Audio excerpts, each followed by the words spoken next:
These days, it's never too early for media outlets to start working on future mock drafts, and many of these outlets predict Cade Cunningham will be the #1 pick in the 2021 NBA draft. Of course, these are just predictions, and a lot could happen between now and 2021, but it speaks to Cade's talent as a player that many scouts see him as a no-brainer #1 pick. It's hard to dispute this type of praise. When you have a 6'7" point guard that can control the pace of the game, create for others, score at will, and more importantly, win games, how can you not put him in the conversation for the top pick? Cade Cunningham is a highly skilled guard prospect with very few holes in his game, and in this breakdown, we'll be taking a look at why he's considered the best player in his class.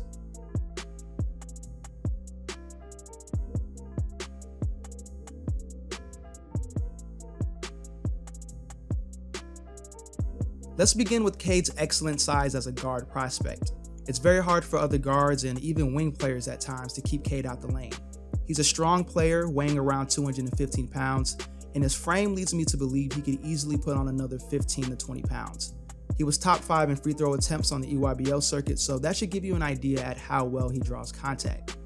Cade can also be used to take advantage of smaller guards in the low post, like in these clips right here. He has a solid back down game and he's comfortable shooting turnaround hooks down low. Defensively, Cade doesn't have great lateral quickness, but his 7-foot wingspan and active hands makes up for it. He's able to guard multiple positions without much trouble. Cade's long arms makes it really difficult for smaller guards to get their shot off, and he's capable of stripping wing players off the dribble. I also like Cade's timing and instincts when blocking shots.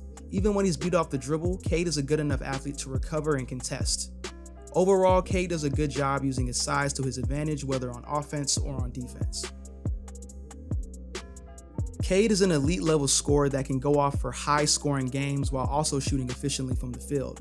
This past summer, Cade averaged 24 points per game, shooting 59% from the field and 35% from three-point range.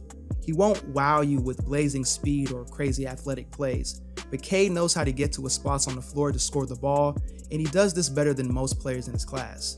Cade uses his strength and solid handle to break down the defense in transition and in the half court. Even though he isn't an elite level athlete, Cade has a quick first step for his size, and he's capable of finishing above the rim in traffic.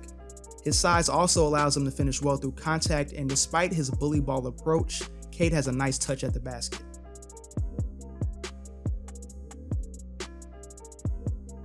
Cade also proved this summer that he's capable of being a consistent shooter from three-point range.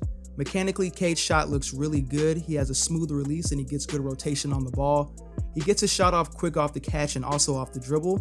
I will acknowledge that he struggled from three-point range during the under-19 FIBA games. It's possible that he may have a tough time with consistency at the next level, but I think Cade will shoot well enough to at least keep the defense honest.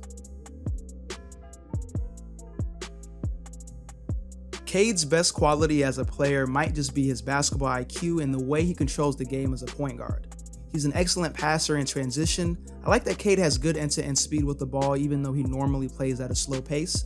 He's very accurate with his passes in transition, whether it be alley-oops or kickouts to shooters on the perimeter. In the half court is where you really appreciate his maturity and poise as a point guard. Cade handles pressure well, rarely letting the defense speed him up. I like the potential he's shown operating as a pick and roll point guard. He usually makes the right reads, doing a good job reacting to however the defense plays him.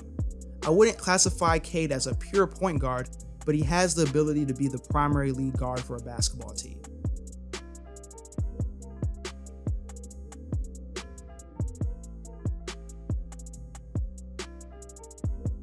I wouldn't consider this a major weakness, but Cade will have to prove that he can be a consistent shooter at the next level.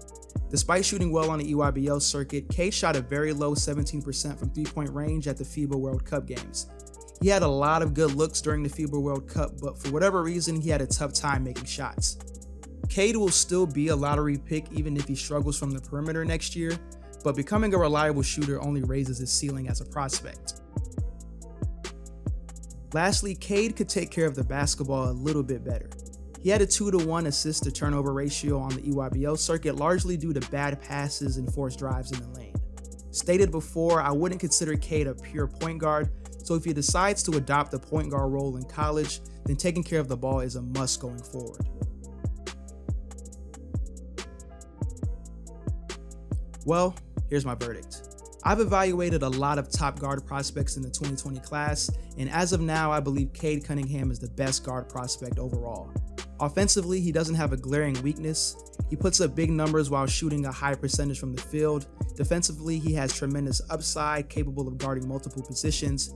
He easily has one of the highest basketball IQs in his class, and he runs the show as a point guard at a very high level.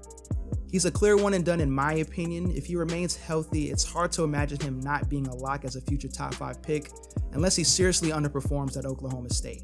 But Cade has the potential to be one of the NBA's elite players one day. Hopefully he avoids injury so we could really see him become a star.